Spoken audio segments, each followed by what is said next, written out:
All right, ladies and gentlemen of YouTube, is here we go on this. Is if it's too windy, I apologize. It's just picking up a little bit. But I took a little stave bolt. I can't see my finger in there. Took a little stave bolt off in front of that. Yeah, I can see it now. And that I'm going to try to make some cabinets out of this. This is the snag at the top of a tree. It's pretty tore up, but it still has pretty good wood in it. The part that's tore up is what's down on the log now on the ground. But as you can see, maybe you can, maybe you can't. Whoa, don't fall the chair. Let's see if I can't zoom up on that. But that heartwood is really nice. Should make some good cabinets is what I'm trying to say. We'll see. We'll buzz off a board here. I picked up this mill. I already got the boxes in the trash, but I'll dig them out in the next video. I got to give a shout out for the quality of the unit itself. It's exceptional. I mean, the only thing that I found that's like a pain is the cast metal is a little bit too high for this nut, and the wrench can't get on it, can't get underneath it to tighten it when it's real close, or if there's even the slightest bind. I'll just get a die grinder and grind the bottom out of that so the wrench fits better. But other than that, it's beautiful. So far, the fit and finish is exceptional on this. I wish it would have been solid rail, but they can't pack it in a little bitty box, and it got here like in 2 days. You can't complain on this at all. It's a glorious day here in the Rockies. We got a little bit of snow last night, and some of that's drift, and some of it's just clouds. But hopefully this is going to work. And I look at it this way: if I can get them cabinets out of the deal, even if nothing else, I've always wanted one of these. I had a couple friends that had them back in the late 80s, early 90s, and they were hokey as crap, y'all. Little bitty threaded bolts to hold it up. This is the fit and quality of this is beyond anything that I could have ever wanted for $201. That's what the whole thing cost, and there's actually even 3 foot more rail to go along, but I don't need nothing that long, so I just use 6 foot.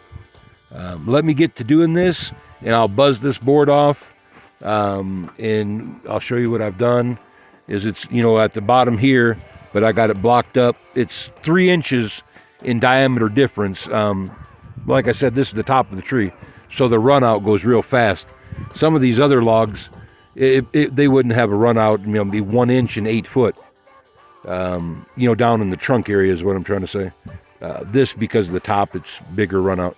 And I blocked it up with that little block of wood, and I just drilled some regular tech screws down into the log, and then bolted it down like that. I'm using these 3 to square it, and this one just to hold it down, and it should cut fine. I've seen guys using plumb strings and bobs and all that, and on your first cut, you're not really doing nothing more but establishing a flat plane. The most critical thing is to leave the more rail off the back so it fully supports the saw.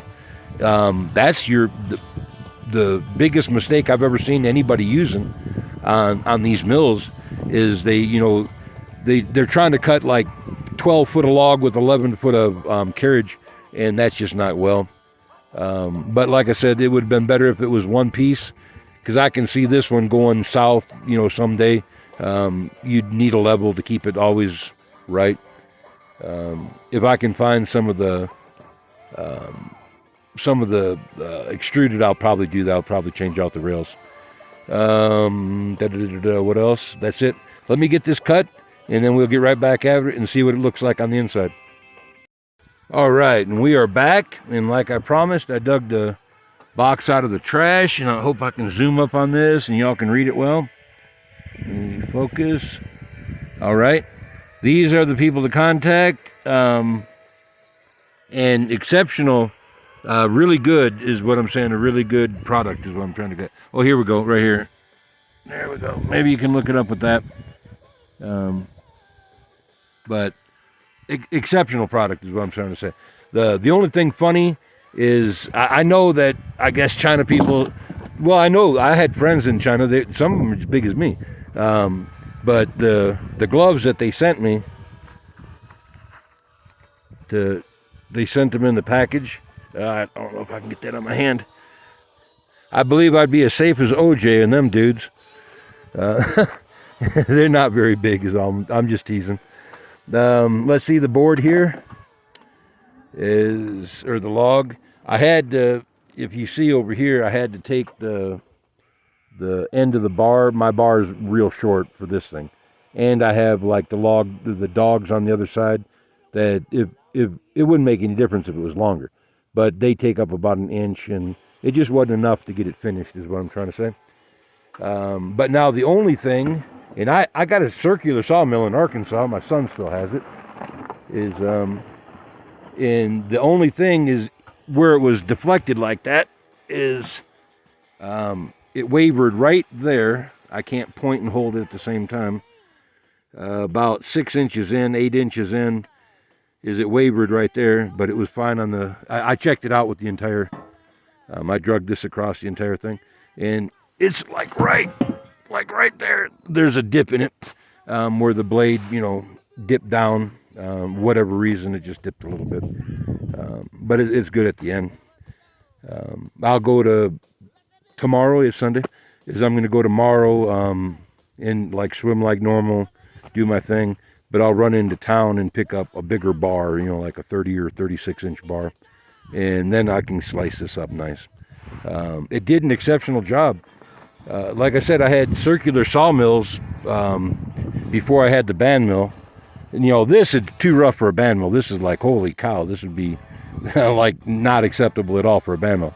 But for a circular saw, when they chatter, this is actually normal. This is a little bit excessive here. But that's where it dipped down to.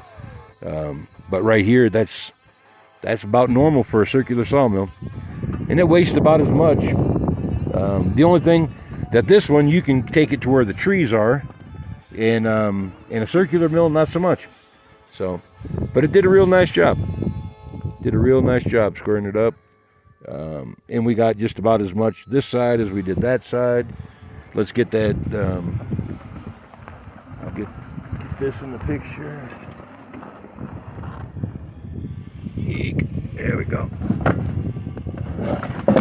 Let's get this one up there.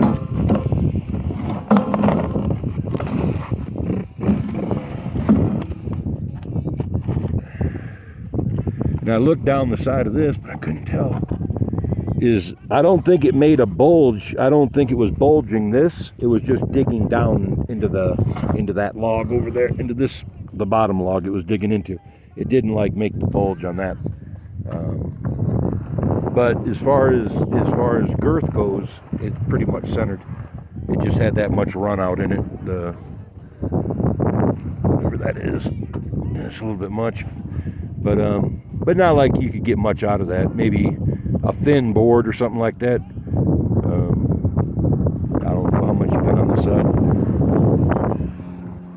No, there ain't much left. You get like a slat from a slat for a piece of like a pallet or something like that. But the girth is right here. We'll get a new bar on this, and we'll tackle this in the morning or in the afternoon. I'm tickled to have it. Give me something to play with. And we'll put it back together like it should be, and it cut real well. It actually cut real well, and half of this gouge that's in here is because it's a chisel tooth chain, and all the chain has to do is just jiggle a little bit, and it's going to gouge it. When I pick up another chain, I'll get that semi chisel with that rounded edge, and you'll see that goes away. But okay, we're going to leave it short for today.